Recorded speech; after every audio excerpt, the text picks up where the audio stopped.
COVID-19 corona virus নাকি ছড়িয়েছিল চীনের Yohan প্রদেশে একটি গবেষণাগার থেকে, ল্যাবরেটরি থেকে। কিন্তু দুর্নীতির ভাইরাস, জালিয়াতির ভাইরাস একটা ইন্টিগ্রেটেড সিস্টেমের মধ্যে, একটা সিস্টেমেটিক ব্যবস্থাপনার মধ্যে প্রবেশ করলো কিভাবে? নাকি ভেতর থেকে সেই দ্বার উন্মুক্ত করে দেওয়া হয়েছিল? এই ট্যাব কাণ্ড অর্থাৎ ট্যাব কেলেঙ্কারির পাহাড় প্রমাণ অভিযোগ রাজ্যের বিভিন্ন জেলা থেকে পরপর সামনে আসার এই মুহূর্তে সব থেকে বড় প্রশ্ন এইটা হয়ে দাঁড়িয়েছে, এই কেলেঙ্কারির পুরোটাই নাকি সেন্ট্রালি অপারেটেড? বিরোধীদের অভিযোগ বড় মাথা এর পেছনে রয়েছে। পাশাপাশি আজ আলোচনায় নজরে থাকবে আরও একটা দুর্নীতি, লটারি দুর্নীতি। সেখানেও প্রভাবশালী যোগের অভিযোগ সামনে এসেছে। এবং নজরে থাকবে ভাটপাড়া খুনে আজকে 3 দিন হতে চলল, এখনো পর্যন্ত পুলিশ মাত্র একজনকে গ্রেফতার করেছে। সেই পুলিশের তদন্তে অনাস্থা মৃতের পরিবারের, কি কারণে সেটাও আলোচনায় রাখবো। কিন্তু শুরুতে আজকের বিষয়, আমরা রাফ অ্যান্ড টাফ আমরাই গ্রুপটাকে ধরেছি। ট্যাব কাণ্ডে এই প্রথম মুখ খুললেন মমতা বন্দ্যোপাধ্যায়। মমতা বন্দ্যোপাধ্যায় বলছেন এই গ্রুপ একাধিক রাজ্যে তারা অপারেট করে, আমরা অর্থাৎ বাংলা প্রথম এই গ্রুপটাকে ধরেছে। ট্যাব কেলেঙ্কারিতে জড়িতদের গুলি করে মারার দাওয়ায় তৃণমূল সাংসদের। তিনি বলছেন যারা পড়ুয়াদের প্রতারণা করে চিহ্নিত করে গুলি করে মারা উচিত। বাঁকুড়ার তৃণমূল সাংসদের মন্তব্যে বিতর্ক। কলকাতায় ফের টাকার পাহাড়, লটারি কাণ্ডে ইডি অভিযানে উদ্ধার 3 কোটি টাকা। এই অঙ্কটা বাড়তে পারে, তার কারণ শেষ খবর পাওয়া পর্যন্ত কাউন্টিং এখনো চলছে। এই লটারি কাণ্ড সামনে আসার পর দেশের 20টি জায়গায় একযোগে গতকাল থেকে তল্লাশি চালাচ্ছে এবং তদন্ত চালাচ্ছে ইডি। প্রায় 3 দিন পার, ভাটপাড়ায় খুনে গ্রেফতার মাত্র এক। এনআইএ তদন্ত চায় তৃণমূল নেতার পরিবার। একেবারে আপনারা জানেন, উপনির্বাচনের দিন সকাল 9:20 প্রকাশ্য রাস্তায় খুনের ঘটনা ঘটেছিল। কিন্তু এই ঘটনায় এখনো পর্যন্ত একজনকে মাত্র গ্রেফতার করতে পেরেছে পুলিশ। তদন্ত নিয়ে প্রশ্ন তুলছে মৃতের পরিবার। কিন্তু শুরুতে আপনাদের দেখাতে চাইবো যে ছবি, জেলায় জেলায় এই যে তরুণের স্বপ্ন, সরকারের যে প্রকল্প, যে প্রকল্পে পড়ুয়া পিছু ট্যাবের জন্য 10,000 টাকা করে দেওয়া হয়, একের পর এক জেলাতে সেই টাকা উধাও হয়ে যাচ্ছে। আঁতুরঘর কি উত্তর দিনাজপুর? উত্তর দিনাজপুরের চোপড়া এপি সেন্টার বলে মনে করছে পুলিশ। ট্যাব কেলেঙ্কারির এপি সেন্টার উত্তর দিনাজপুর। এই জেলা এবং বিহারের কিষানগঞ্জের একাধিক অ্যাকাউন্ট ফ্রিজ করা হয়েছে।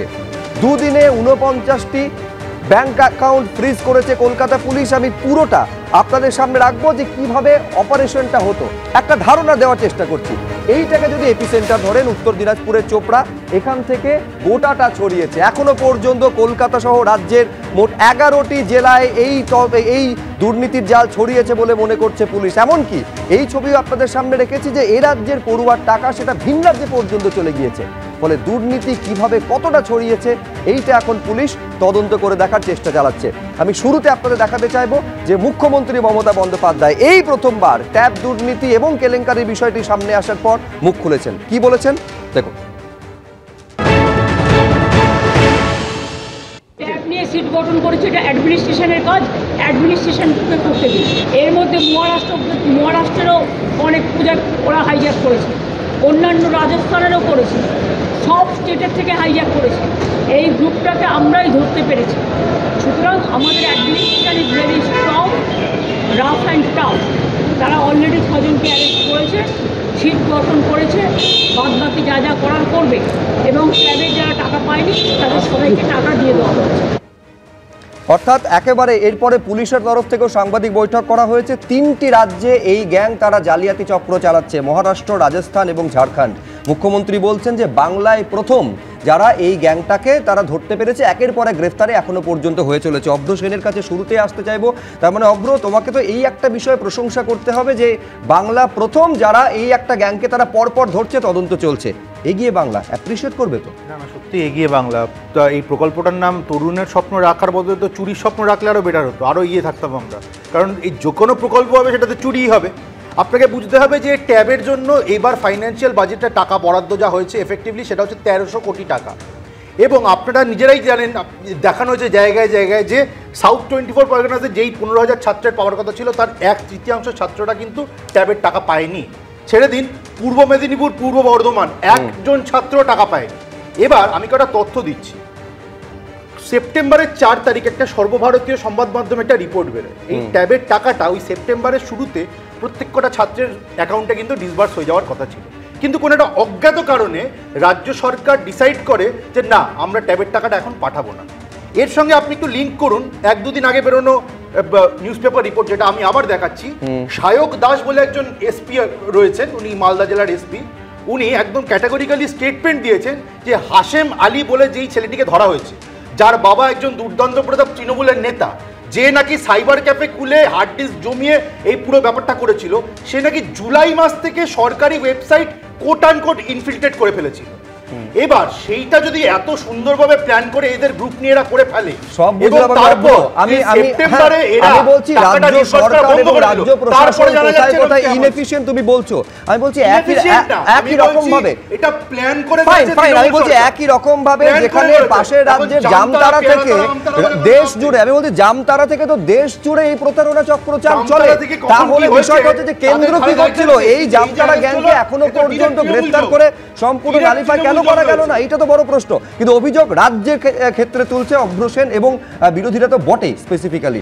দেখুন কি মানে এখনকার পলিটিক্সে হয়ে গেছে যে কোনো পলিটিক্যাল পার্টির খারাপটাতে সমালোচনা করব, ভালোটাতেও সমালোচনা করব, মানে কোনোটাই আমি ভালো দেখব না। এমন কি হয় না যে কোনো একটা লোক কোনো একটা পার্টির তার 1% গুজরাটে এই সেম ট্যাপ দেওয়ার প্রকল্প চলছে বহু বছর ধরে, দুর্নীতির অভিযোগ নেই। প্লিজ মনিদাকে বলতে দাও। হ্যাঁ, তো সেই জায়গা থেকে এখন ট্যাবের আগে ছিল ট্যাব যে দেওয়া হচ্ছে এইটা নিয়ে অনেক সমালোচনা ছিল, এখন সেটা হয়তো চুপ করেছে যে মমতা ব্যানার্জি বা এই তৃণমূল সরকার যে এই যে সিদ্ধান্তটা নিয়েছিল ট্যাব দেওয়ার, সেটা এখানটাতে যে সত্যি সত্যি আপনি সঞ্চালক হয়ে বলতে হবে যে সত্যি সত্যি এই যে ঘটনাটা ঘটেছে এটা প্রথম তো মুখ্যমন্ত্রী বলেছে। আমি বলছি তো মুখ্যমন্ত্রী প্রথমবার মুখ খুলেছে, এইবার শুনুন, দাঁড়ান এক সেকেন্ড অভ্র প্লিজ, আমি অভ্রকে থামাচ্ছি। আমি বলছি তোমার, আমি এবার আপনি সঞ্চালকের কথা বলেছেন, সঞ্চালকের কথাটা এবার শুনুন। সেটা হচ্ছে যেখানে যেখানে টাকা দেওয়া হয় একেবারে সরকারি প্রকল্পের অনুসারে, সেইখানে যে দুর্নীতি হচ্ছে এটা তো বহু বছর আগে স্বয়ং মুখ্যমন্ত্রী প্রশ্ন তুলেছিলেন যে সমব্যথী প্রকল্পে 2000 টাকা দেওয়া হয়, সেখান থেকে পর্যন্ত 200 টাকা নেওয়া হবে, এই উদ্বেগের কথা স্বয়ং মুখ্যমন্ত্রী তুলেছিলেন। দ্বিতীয় দাঁড়ান সবুজ সাথী প্রকল্পে আপনি যখন সাইকেল দিতে পারেন তাহলে অত্যন্ত ভালো প্রকল্প। আমি বলছি সেখানে আপনি তরুণের স্বপ্নে ট্যাব দিতে অসুবিধা কি ছিল? আজকে যদি এই 10,000 টাকার পরিবর্তে ট্যাবটা দিতেন তাহলে হয়তো আজকে এই দুর্নীতিটা হতো না, হতে পারে বিরোধীরা আজকে এই প্রশ্ন তোলার সুযোগটা পেত না। এইখানে তৈরি হচ্ছে যে একাধিক দুর্নীতির অভিযোগ সামনে আসার পর সেখান থেকে শিক্ষা কতটা নিয়েছেন যে আরেকটা দুর্নীতির এখানে রাস্তা তৈরি হচ্ছে। দেখুন ব্যাপারটা হচ্ছে যে কোনো একটা স্কিমই লঞ্চ করুক না কেন, এখানে এরকম ধরতে হবে যে এখানে তো শুধুমাত্র তৃণমূল কংগ্রেস বা মমতা ব্যানার্জি শুভানুধ্যায়ী সবাই নেই, এখনো কোঅর্ডিনেশন কমিটিটাও খুব অ্যাক্টিভ আছে, বিজেপির লোক আছে এখানটাতে। আমি বলছি যে যত দুর্নীতি হতে থাকছে, আপনি পরপর বেরিয়েছেন, যত আলোচনা হচ্ছে, যত মিডিয়াতে টকশো হচ্ছে, আস্তে আস্তে একটা রেকটিফিকেশনের চেষ্টা হচ্ছে। এবং আমরাও বলেছিলাম যে সত্যি সত্যি 2011 সালে তৃণমূল কংগ্রেসটা যেরকম এথিক্স নিয়ে এসেছিল কিছুটা ডিভিয়েট করেছে, এবং যেটাকে স্ক্যাম করার পরে এখন আস্তে আস্তে রেকটিফিকেশন হচ্ছে। ফলে মমতা ব্যানার্জি বুঝতে পারছে যতটা তার দলীয় কর্মীদেরকে যেখানে আমি বলছি একটা টোটাল সরকারি সিস্টেম, একটা টোটাল প্রশাসনিক ব্যবস্থা, সেটাকে পর্যন্ত একটা কোঅর্ডিনেশন কমিটি তারা ব্রেক করে দুর্নীতিকে এখান থেকে ইনফিলট্রেট করাচ্ছে। এই তো আপনি হ্যাঁ আমি বলছি মানে আপনাকে তাহলে মানতে হবে যে আমি বলছি তার মানে আপনি কোথাও ঘুরিয়ে এইটা বলতে চাইছেন যে প্রশাসনিক অব্যবস্থার দিকে আপনি আঙুল তুলছেন, সরকারের অব্যবস্থার দিকে আঙুল তুলছেন। কিন্তু আমি বলছি রাজনীতি এর মধ্যে কিভাবে ছত্রে ছত্রে ঢুকছে। আমি আপনার কাছে আবার আসবো, কিন্তু শুভেন্দু অধিকারী সরাসরি এর সঙ্গে শাসক দলকে যুক্ত করেছেন। দেখুন, নিয়ন্ত্রিত হয়েছে মমতা ব্যানার্জির বাড়িতে। আমি গতকালও বলেছি যে রাজ্যের মুখ্যমন্ত্রী চোর, তার পরিবার চোর। সেক্ষেত্রে নিচের তলায় যারা আছে তারাও ঝেড়ে দিচ্ছে টাকা। তারা বলছে উনি ঝাড়ছেন এত, আমি যদি 5টা ট্যাপের 50,000 ঝাড়ি ক্ষতি, ঝাড়ার প্রতিযোগিতা কেলেঙ্কারিতে কি দাদা সোর্সের মধ্যেই ভূত আছে? প্রয়োজনে শিক্ষা দপ্তরের তৃণমূল যুক্ত, আইপ্যাক যুক্ত। আমি সলিল ভট্টাচার্যের কাছে আসবো। আমার খুব বেসিক প্রশ্ন যে আজকে জামতারা গ্যাং মোটামুটি সকলে জানেন তারা কিভাবে দুর্নীতি এবং প্রতারণা চক্র চালায়, সকলে জানেন। আজকে বলা হচ্ছে চোপড়া একটা মিনি জামতারা গ্যাং তৈরি হয়েছে। আমি বলছি তাহলে সেই জামতারা থেকে শিক্ষা নিয়ে এটাকে আরও বেশি ফুল প্রুফ করার দিকে এগোলো না কেন? এক, ইন্টেলিজেন্স কি করছিল? দুই, এই একটা ফ্লো চার্ট আমি চাইবো যে সেই ফ্লো চার্টটা এখানে যেন দেওয়া হয়। এই ফ্লো চার্টটা কীভাবে হচ্ছে? অত্যন্ত ইন্টিগ্রেটেড সিস্টেম। প্রথমে ট্রেজারি থেকে টাকা যাচ্ছে অর্থ দফতরে, সেখান থেকে শিক্ষা দফতর, সেখান থেকে স্কুল পরিদর্শক, সেখান থেকে স্কুল কর্তৃপক্ষ, তারপর পড়ুয়ার ব্যাংক অ্যাকাউন্টে যাচ্ছে। আমি বলছি এর মধ্যে যদি ভেতরের কোনো লোক না থাকে কিভাবে দুর্নীতিবাজ বা জালিয়াতরা এর মধ্যে প্রবেশ করতে পারে? আপনি আমাকে বলুন সলিলদা। তুমি একটা বাদ দিলে, বিকাশ ভবনটা বাদ দিলে। টু স্টার্ট উইথ বিকাশ ভবন থেকে যারা ডেটা অ্যাপ্লিকেশন যারা করছে সেখান থেকে শুরু করো না। আধিকারিকদের কজনকে জিজ্ঞাসাবাদ করা হয়েছে? যাদের দায়িত্ব ছিল এই টাকাটা ট্রেজারি থেকে নিয়ে তারপরে তোমার ওই দপ্তরে যাবে, সেখানে অর্থ দপ্তরে যাবে, অর্থ দপ্তর থেকে যেখানে যেখানে বললে সেখানে যাবে, তারপরে বেনিফিশিয়ারি যে আইপি নাম্বারগুলো খালি তুমি আইডেন্টিফাই করে, মানে চুরি হয়েছে, চোরাই মাল কিছু উদ্ধার হচ্ছে, কিন্তু চুরিটা কে করলো, কারা অর্গানাইজ করলো, কারা প্ল্যান করে এটা করলো, সেই ব্যাপারে কিন্তু এক চুলো এগোতে পারেনি এখনো পর্যন্ত। কারণ যে ক্রাইমটা হয়েছে, এই ক্রাইমটা কিন্তু ইন্টারস্টেট ক্রাইম হয়েছে। না, আপনি পারেনি বলছেন, এক চুলো এগোতে পারেনি, এই কথা কেন বলছেন? এই কারণে বলছি, আমি তো আবার বললাম তোমার, চোরাই মাল সহ লোককে ধরা হয়েছে, কিছু টাকা উদ্ধার হয়েছে, আর তোমার মালদা আর চোপড়া থেকে কয়েকজন লোককে ধরা হয়েছে, বা মেদিনীপুর থেকে দুজনকে ধরা হয়েছে। এখনো কিন্তু বলো তুমি, আজকে 4-5 দিন হয়ে গেল, এখনো কোনো কিন্তু ট্যাঞ্জিবল ইমপ্রুভমেন্ট অফ ইনভেস্টিগেশন আমরা দেখতে পাচ্ছি না। কি করে এটা শুরু হলো? এটা এই ক্রাইমটা পারপিট্রেট কারা করলো, কিভাবে হলো? এবার যদি শাসক দলের লোক যদি বাই ডিফল্ট হয়ে থাকে, তাহলেও তার তো গ্রস নেগলিজেন্স অ্যান্ড মিসকন্ডাক্ট। সেখানেও তো আধিকারিক যারা আছে, এখন বলছে শিক্ষামন্ত্রী বলছে এনআইসিকে দায়িত্ব দেওয়া আছে, এনআইসি সব বের করে দেবে।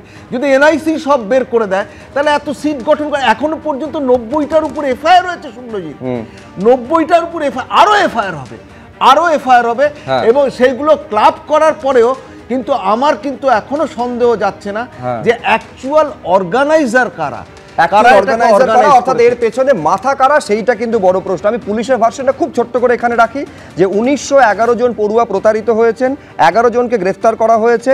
আচ্ছা, 16 লক্ষ পড়ুয়া, পুলিশের ভার্সন হচ্ছে 16 লক্ষ পড়ুয়া, তার মধ্যে মাত্র 1911 পড়ুয়া প্রতারিত। তার মানে 99.99% তারা এই ট্যাবের টাকা পেয়েছেন। যারা বঞ্চিত হয়েছেন তারাও পেয়ে গেছেন বা পেয়ে যাবেন, এটা পুলিশের তরফে বলা হচ্ছে। কিন্তু কিছুক্ষণ আগে মণিশঙ্কর চট্টোপাধ্যায়, আমি জানি না এটাকে আমি বলছি অ্যাপ্রিসিয়েশন হিসেবে নেবে কিনা বা ইন্দ্রজিৎ ঘোষ, যে বামেদের কিন্তু প্রশংসা করছে উল্টো দিক থেকে হলেও, যে এখনো বামেরা সমানভাবে সক্রিয়। বিধানসভায় শূন্য হতে পারে, কিন্তু এক্ষেত্রে সক্রিয়। যারা এই ট্যাব কেলেঙ্কারি করছেন এবং যারা এই পড়ুয়াদের তাদের প্রাপ্য অধিকার থেকে বঞ্চিত করছেন, কি শাস্তি হওয়া উচিত তাদের? শাস্তির যে নিদান বাঁকুড়ার সাংসদ দিয়েছেন, তা নিয়ে বিতর্ক তৈরি হয়েছে। দেখুন, তৃণমূল সমিতির লোকেরা, তারা তো এই টাকাটা ডিস্ট্রিবিউশন করে না, টাকাটা অফিসিয়ালি ডিস্ট্রিবিউশন হয়। এটা যারা করছে, এটা আমাদের দেশে ফাঁসির অর্ডার নাই, কি বলে তোমার গুলি করার অর্ডার নেই, ফাঁসির অর্ডার আছে। এদের তো এই ধরনের শাস্তি হওয়া উচিত। যারা সরকারের বদনাম করে, যারা এই ধরনের কুকীর্তি করে সরকারের বদনাম করে, যারা ছাত্রদের প্রতি প্রতারণা করে, তাদের কঠোর শাস্তি হওয়া উচিত। এটা আমরা চাইছি। কারা এটা করলো? Bank authority is involve in this matter or the officers are involve. তাদের কঠোর শাস্তি হওয়া উচিত। আমাদের দেশে শুট করার প্রভিশন নাই, তাদের গুলি করা উচিত। ইন্দ্রজিৎ ঘোষ, প্রথমে উনি যেটা বললেন সেই জায়গা থেকে যাই। এখনও পর্যন্ত ট্যাব কেলেঙ্কারিতে অ্যারেস্ট হয়েছে মালদা শ্রমণ সরকার, বাবা জিতেন্দ্রনাথ সরকার, মালদা তৃণমূলের নেতা, কৃষ্ণপুর পঞ্চায়েতের প্রধান, তার স্ট্যাম্প প্যাড এইগুলোতে ব্যবহার হয়েছে। এইটা একটা ইনফরমেশান বললাম। দ্বিতীয় কথা যেটা বলছি, যে এতদিন 11-এর শুধু ট্যাব দেয়, 12-এর ট্যাব দেওয়া হতো, এবারে 11 থেকে শুরু হয়েছে, ফলে একটা ভিউজ সংখ্যা বেড়েছে, এটা একটা গণ্ডগোলের কারণ। দ্বিতীয় কথা হচ্ছে, বাংলা শিক্ষা পোর্টাল বিএসপি, সেটাতে বলছে হ্যাক হয়েছে, এবং এটা হচ্ছে মজার কথা হচ্ছে, এই যে হ্যাক হয়েছে না স্কুলগুলো, ডিআইএসি মানে district information system for education, এবং তার পাসওয়ার্ড এটা স্কুলের আলাদা আলাদা থাকে, মানে স্কুলই তার জানে।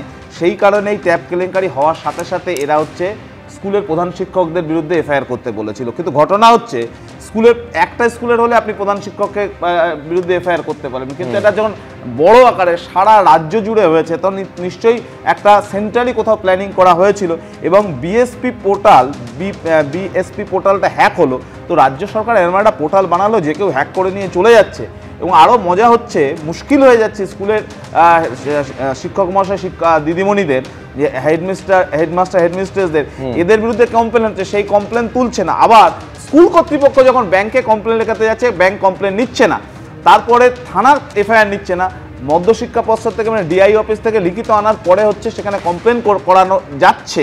এবং দেখুন অন্য জায়গায় ছুটে দিন, খোদ কলকাতার বুকে কসবা, সরসোনা, বেনিয়াপুকুর, মানিকতলা, ওয়ার্ডগঞ্জ, অনেকগুলো থানা। আমি লাস্ট একটা কথাই শুধু বলে শেষ করব, এই ট্যাপ কেলেঙ্কারি এটা ফার্স্ট টাইম না।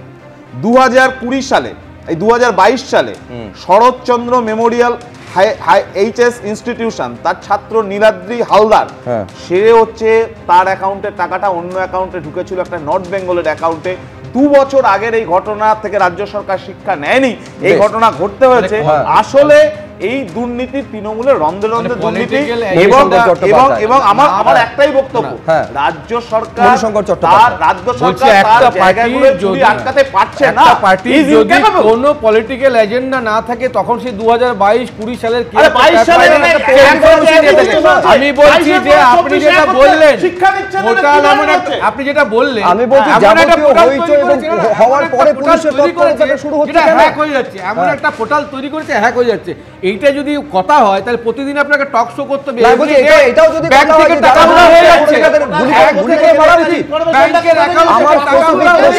আমি বলছি যারা এই অধিকার থেকে যাদের বঞ্চিত করেছেন তাদের যদি গুলি করে মারার দাওয়াই তৃণমূল সাংসদ দেন, তাহলে প্রশ্ন উঠবে, তাহলে যারা এই শিশুদের অধিকার চুরি করেছে, শিশুদের মিড ডে মিলের অধিকার চুরি করেছে, যারা শিক্ষকের চাকরি চুরি করেছে, যারা আবাসের যারা যোগ্য তাদের অধিকার চুরি করেছে, প্রত্যেকের ক্ষেত্রে একই দাওয়াই দেবেন? একটা পার্সোনাল ভিউ থেকে পুরো প্রক্রিয়াটা যেভাবে মমতা ব্যানার্জি শুরু করেছে, এটা একটা দাদা আমি বলছি দলের তরফে এখনো কোনো রিজয়েন্টার এসেছে যে এটা অরূপ চক্রবর্তীর পার্সোনাল ভিউ, দল এটাকে আমি বলছি দল এটাকে অ্যালাউ করে না। কোন লোকসভার বা বিধানসভার স্পিকার যখন সে দলীয় কর্মী সম্মেলনে যায় তখন তাই স্পিকারের ভূমিকায় থাকে না।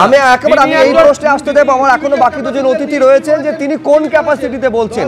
এই ক্যাপাসিটি যে দলের অবস্থান নয়, একেবারে দলের ক্লিয়ার কাট বক্তব্য কি এখনো পর্যন্ত সামনে এসেছে?